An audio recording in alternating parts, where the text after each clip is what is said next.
Pernahkah kamu merasa sudah bangun malam, sholat tahajud dengan penuh harap, menangis di atas sajadah, tapi hidup masih terasa berat?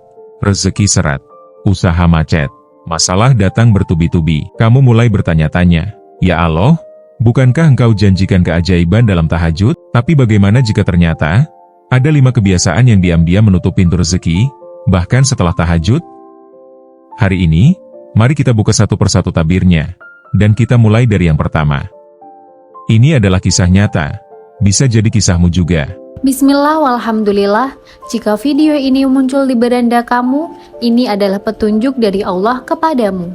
Setidaknya tulislah sholawat kepada Nabi Muhammad SAW dalam komentar. Insya Allah bisa jadi bukti kecintaan kita untuk mendapatkan syafaat kelak di akhirat, dan semoga diijabah semua doa dan keinginanmu. Assalamualaikum warahmatullahi wabarakatuh. Teman-teman, syukur alhamdulillah kita bisa berjumpa lagi di channel ini. Sholawat dan salam selalu dan tetap tercurahkan kepada junjungan kita, kepada Nabi besar Muhammad SAW. Allahumma sholli ala Sayyidina Muhammad wa ala ali Sayyidina Muhammad. Harapan dan doa kita bersama, semoga kita semua diberikan kesehatan, dilapangkan rizki, dan diampuni dosa serta dipanjangkan umurnya.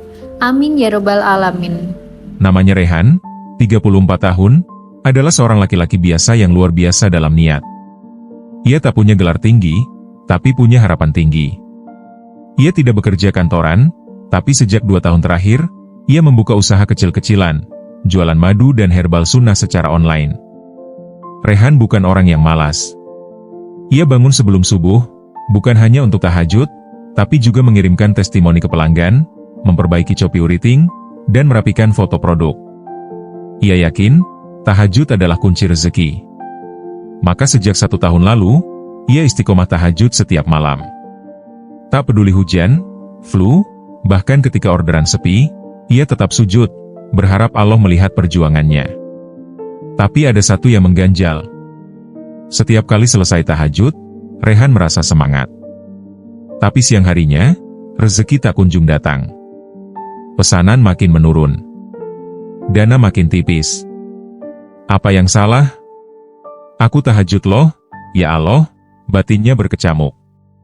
Hingga suatu hari, ia bertemu dengan Ustadz Mahfud, seorang guru ngaji tua yang jarang bicara, tapi sekali bicara seperti menampar hati. Di sela pengajian, Ustadz berkata, "Jangan bangga dulu dengan tahajudmu. Karena bisa jadi, tahajudmu belum membuka langit, tapi kamu sendiri yang menutup pintu rezekimu."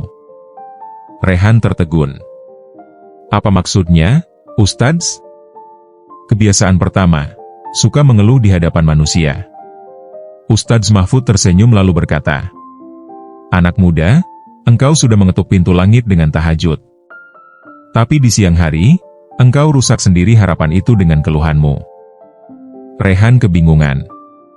Lalu Ustadz melanjutkan, "Engkau tahajud, meminta pertolongan Allah, tapi setelah itu engkau update status galau, cerita ke semua orang bahwa rezekimu seret, bisnismu gagal, hidupmu payah. Padahal Allah sedang uji engkau agar naik derajat. Tapi kau umbar keluh kesahmu, seolah Allah tak adil." Air mata Rehan jatuh. Karena benar. Setelah tahajud, Rehan sering membuka WhatsApp status. Orderan sepi hari ini, ya Allah. Ada yang mau beli madu? Lagi seret nih. Sudah usaha keras, tapi hasil tetap segini. Kenapa ya? Padahal niatnya bukan untuk mengeluh. Tapi ternyata, itulah yang diam-diam menutup pintu rezekinya. Allah ingin ia hanya bergantung dan mengadu padanya, yaitu Allah, bukan pada manusia. Kebiasaan kedua, iri dan suka bandingkan diri setelah tahajud. Apa jadinya jika setelah sujud panjang, kita malah merusak doa itu dengan iri dan membandingkan nasib kita dengan orang lain? Beberapa minggu setelah Rehan berhenti mengeluh, hatinya mulai terasa lebih tenang. Ia merasa lebih berserah, lebih lapang, dan lebih yakin bahwa pertolongan Allah hanya soal waktu. Namun tetap saja, rezeki belum melesat seperti yang ia harapkan. Ada satu malam, Rehan sedang membuka media sosial setelah tahajud. Ia melihat postingan teman-teman lamanya yang dulu sama-sama merintis bisnis. Ada yang sudah punya mobil. Ada yang pergi ke Turki. Ada yang katanya closing ratusan juta hanya dari jualan online. Rehan terdiam. Ia scroll lagi, dan melihat foto sahabatnya, Danu, sedang makan malam di hotel bintang 5, padahal dulu Danu sering minta tolong diajarkan bisnis. Dalam hatinya, mulai muncul bisikan. Ya Allah, kenapa mereka bisa kaya, padahal mereka tidak tahajud seperti aku? Apa gunanya aku sujud tiap malam, kalau hasilnya tetap kalah jauh? Saat itulah, Rehan sadar, hatinya mulai digerogoti oleh penyakit baru, membandingkan diri. Beberapa hari setelahnya, Rehan kembali curhat pada Ustadz Mahfud. Ustadz, saya sudah tidak mengeluh ke orang. Tapi kadang saya merasa iri. Saya iri kenapa teman-teman saya lebih mudah sukses, padahal saya lebih giat ibadah. Ustadz Mahfud hanya tersenyum tipis. Ia mengambil sebuah gelas berisi air putih, lalu menuangkan sedikit cuka ke dalamnya. Air ini seperti tahajudmu, bersih, suci, dan tulus. Tapi ketika kau masukkan sedikit saja iri ke dalamnya, maka rasanya akan berubah. Pahit. Tak layak diminum. Rehan tertegun. Tahajudmu itu seperti persembahan cinta kepada Allah. Tapi ketika setelahnya kamu iri dan membandingkan, seolah kamu berkata, "Ya Allah, Engkau belum adil." Ustadz Mahfud melanjutkan dengan lembut. Allah tidak pernah terlambat memberi rezeki.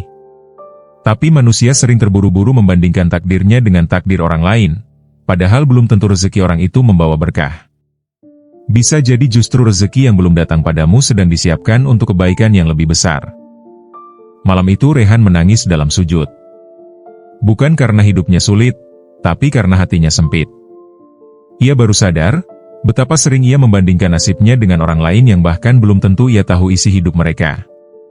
Ia mulai belajar memfilter media sosialnya, memperbanyak zikir setelah tahajud, dan setiap kali muncul rasa iri, ia segera mengucap, "Ya Allah, cukupkan aku dengan apa yang Engkau beri. Limpahkan berkah pada mereka, dan lapangkan hatiku untuk bersyukur." Iri adalah api kecil yang membakar syukur. Dan orang yang tidak bersyukur, akan sulit melihat datangnya rezeki, bahkan jika rezeki itu sudah di depan mata. Kebiasaan ketiga, rajin tahajud, tapi sering lalai sholat wajib tahajud memang istimewa. Tapi tahukah kamu, ada orang yang semangat tahajud, tapi malah meremehkan sholat wajib? Bagaimana bisa pintu langit terbuka, jika pondasi utamanya justru sering kita tinggalkan? Rehan kini sudah lebih tenang. Ia berhenti mengeluh, belajar bersyukur, dan mulai menata hati dari penyakit iri. Ia tetap tahajud setiap malam, sujud dalam tangis, memohon kelapangan rezeki dan kemudahan hidup. Namun, ada satu hal yang ternyata masih ia anggap remeh. Suatu pagi, Rehan bangun pukul 3 dini hari untuk tahajud. Ia melantunkan doa panjang. Tapi setelah tahajud selesai, ia tertidur kembali dan subuhnya terlewat. Bukan sekali, tapi sering. Kadang ia bangun jam 5.30. Kadang jam 6, bahkan pernah kesiangan hingga jam 7. Nanti dikada aja, katanya dalam hati. Lalu, suatu hari, ia datang lagi ke pengajian Ustadz Mahfud. Kali ini ia ingin bertanya soal hal lain, tapi sebelum sempat bicara, sang Ustadz lebih dulu berkata, "Tahajudmu bagus, tapi jangan kau jadikan tahajud sebagai topeng yang menutupi kelalaian terhadap sholat fardu." Rehan langsung tertunduk. Hatinya seperti tersengat. Ustadz Mahfud lalu melanjutkan. Ibarat rumah, sholat wajib itu pondasinya. Sedangkan tahajud itu ornamen emasnya. Bagaimana bisa rumahmu kokoh, kalau pondasinya rapuh? Bagaimana pintu rezeki bisa terbuka, jika pintu utama ibadahmu masih kamu biarkan terbengkalai? Rehan tersadar.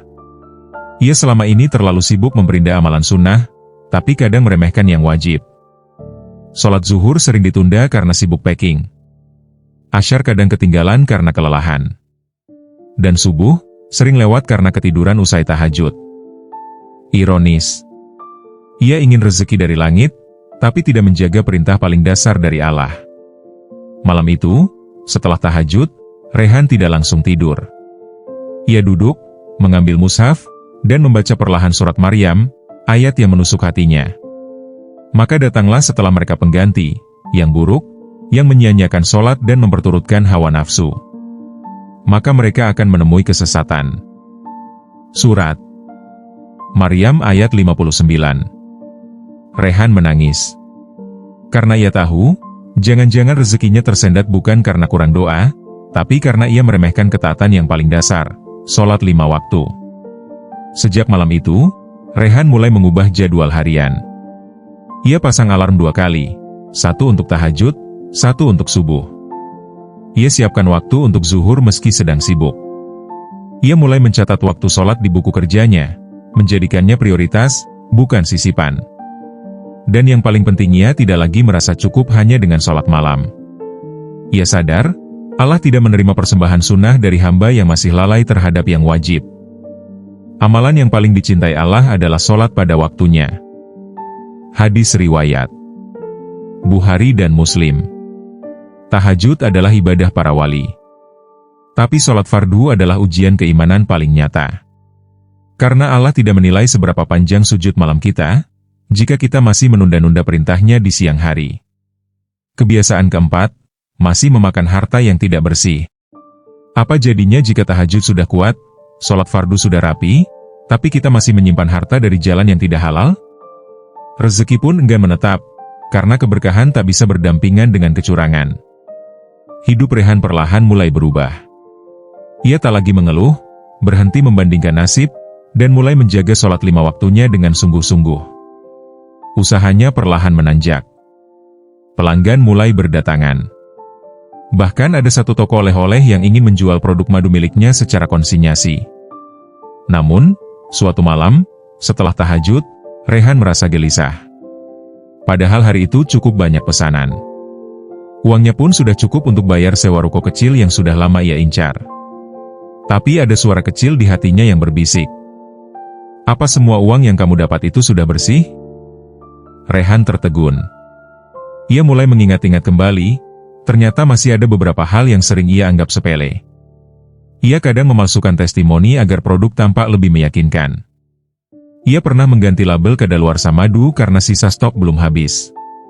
Ia pernah menaikkan ongkos kirim lebih tinggi dari biaya aslinya, dan sisanya ia simpan diam-diam. Bahkan, ada beberapa kali ia menerima pembayaran dari orang yang belum jelas sumber uangnya, tapi tetap diterima tanpa bertanya.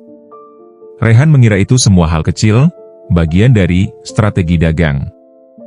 Tapi malam itu, ia sadar, harta yang tidak bersih adalah hijab terbesar dalam perjalanan doa. Meski sujud panjang, meski tahajud tiap malam, rezeki tak akan pernah berkah jika jalannya masih diiringi dengan kecurangan. Pagi harinya, Rehan kembali menemui Ustadz Mahfud. Ustadz, saya malu. Saya masih ada uang yang tidak bersih. Tapi saya tahajud tiap malam. Apakah Allah akan murka? Ustadz Mahfud menatap lembut dan menjawab. Allah tidak murka pada orang yang berbuat salah. Tapi Allah murka pada orang yang tahu dia salah, tapi tidak mau berhenti. Rehan menunduk. Ibarat kamu menanam benih di tanah subur dengan air terbaik, tahajudmu adalah benih dan air itu. Tapi jika tanahnya dicampur racun, maka tak akan tumbuh apa-apa. Dan racun itu adalah harta yang tidak bersih. Ustadz Mahfud kemudian mengutip sabda Rasulullah. Sesungguhnya Allah itu baik dan tidak menerima kecuali yang baik. Hadis riwayat Muslim. Malam itu, Rehan menangis dalam sujud tahajudnya. Bukan karena rezeki belum lancar, tapi karena hatinya merasa jijik pada kebiasaan yang dulu ia anggap biasa. Keesokan harinya, Rehan mulai membenahi semuanya. Ia buang semua madu stok lama yang sudah diganti labelnya. Ia perbaiki semua rincian ongkos kirim. Ia buat testimoni jujur, apa adanya. Ia kembalikan uang dari pembeli yang ia tahu tidak jujur asal-usulnya. Ia sisihkan sebagian keuntungannya untuk membersihkan hartanya melalui sedekah diam-diam. Bukan perkara mudah. Tapi hatinya terasa ringan. Lapang. Lega. Dan yang paling mengejutkan, justru setelah itu, pelanggan mulai berdatangan tanpa ia iklankan. Ada seorang ustadz dari luar kota yang memesan 100 botol madu untuk acara besar. Ada distributor yang ingin mengajak kerja sama lebih luas, tapi dengan syarat, harus produk halal, jujur, dan berkualitas. rezeki mulai deras. Tapi kali ini, Rehan tidak sekadar bahagia, ia merasa tenang. Karena ia tahu, uang yang ia pegang kini bersih. Dan Allah sedang menjaga keberkahannya. Kebiasaan kelima, masih sombong dan merasa lebih baik dari orang lain. Banyak orang yang rajin tahajud, tapi mulai merasa lebih suci dari yang tidak. Tahajudnya mulia, tapi hatinya tinggi. Padahal, sombong bisa membakar amal-amal yang susah payah dikumpulkan. Hari-hari Rehan kini terasa lebih damai. Ia sudah memperbaiki niat, menjaga lisannya, melawan iri, menegakkan sholat fardu, dan membersihkan hartanya dari yang haram. Usahanya makin berkembang. Ia mulai punya reseller. Produknya masuk ke toko-toko kecil. Bahkan ia diundang untuk jadi pembicara dalam seminar wirausaha Islami di Masjid Agung Kota. Seketika, banyak yang memuji. Mas Rehan tuh luar biasa ya, rezekinya lancar banget, pasti karena rajin tahajud. Andai semua pebisnis kayak Mas Rehan, pasti berkah. Awalnya Rehan tersenyum saja. Tapi lama-lama, ada yang berubah dalam hatinya. Pelan. Diam-diam. Tapi nyata, ia mulai merasa lebih tinggi dari yang lain. Melihat teman-temannya yang belum tahajud, ia berkata dalam hati, wajar hidup mereka susah, coba bangun malam kayak aku. Saat ada orang gagal bisnis, ia bergumam. Lah itu, ibadahnya aja masih bolong, gimana Allah mau bantu? Dan yang paling menyedihkan, ketika ada pengusaha sukses yang kurang religius, ia sinis. Ah, paling juga rezekinya dari riba, tunggu aja nanti jatuhnya. Sampai suatu malam, ia bermimpi. Dalam mimpi itu, Rehan berdiri di sebuah padang luas. Di hadapannya ada banyak orang yang sedang antre, membawa catatan amal mereka. Semua orang tampak gelisah. Lalu datang malaikat, membuka lembaran amal Rehan. Tertulis, tahajud 280 malam berturut-turut. Tapi kemudian, satu kalimat muncul dengan huruf menyala. Amal ini hangus karena kesombongan yang tersembunyi. Rehan tersentak bangun. Dadanya sesak. Nafasnya berat. Keringat dingin mengalir. Keesokan harinya, ia kembali menemui Ustadz Mahfud. Ustadz, saya takut. Saya merasa akhir-akhir ini jadi merasa lebih baik dari orang lain. Apakah itu termasuk kesombongan? Sang Ustadz mengangguk, lalu menjawab. Tahukah kamu apa kata Rasulullah tentang sombong? Sombong adalah menolak kebenaran dan merendahkan orang lain. Hadis riwayat Muslim. Dan siapa yang di dalam hatinya ada kesombongan seberat biji sawi, tak akan masuk surga. Rehan menunduk dalam. Suaranya bergetar. Saya bahkan tidak merendahkan dengan ucapan. Tapi hanya dalam hati, Ustadz. Itulah yang lebih berbahaya, jawab Ustadz Mahfud. Karena ia sembunyi. Tak terlihat. Tapi membusuk dari dalam. Sejak saat itu, Rehan mulai menjaga hatinya lebih ketat dari sebelumnya. Ia tak lagi menyebut-nyebut tahajudnya dalam obrolan. Ia belajar melihat orang lain dengan kasih, bukan penghakiman. Ia sadar, tugasnya bukan menilai amalan orang lain, tapi memperbaiki dirinya sendiri. Ia mulai sering mendoakan orang-orang yang masih jauh dari ibadah. Dan setiap melihat orang sukses, ia mengucap, Ya Allah, berkahilah dia. Jadikan aku hamba MU yang selalu bersyukur, bukan yang merasa paling benar. Ia tahu, kesombongan kecil bisa membakar gunung pahala. Dan apa gunanya tahajud bertahun-tahun, kalau ternyata justru membuatnya merasa lebih mulia dari hamba-hamba Allah yang lain? Rehan kini tetap tahajud. Tapi dengan wajah yang lebih rendah hati. Ia tetap berdagang. Tapi dengan hati yang penuh kasih. Ia tahu, rezeki bukan hanya soal angka dan omset. Tapi soal ketenangan, kejujuran, dan kedekatan dengan Allah. Kini, setiap kali ia bangun malam, ia tidak lagi sibuk meminta kekayaan dunia. Tapi ia hanya berdoa. Ya Allah, bersihkan hatiku dari penyakit yang tak terlihat. Jangan jadikan amal ibadahku sebagai bahan kesombongan. Tapi jadikan ia jalan untuk semakin merendah di hadapan MU. Dan disitulah pintu-pintu rezeki terbuka, bukan karena tahajud semata, tapi karena hatinya siap menerimanya dengan tawadu. Tahajud memang ibadah para kekasih Allah. Tapi jangan biarkan 5 kebiasaan ini membuat kita kehilangan keberkahan. 1. Mengeluh setelah tahajud. 2. Iri dan membandingkan diri. 3. Melalaikan sholat wajib.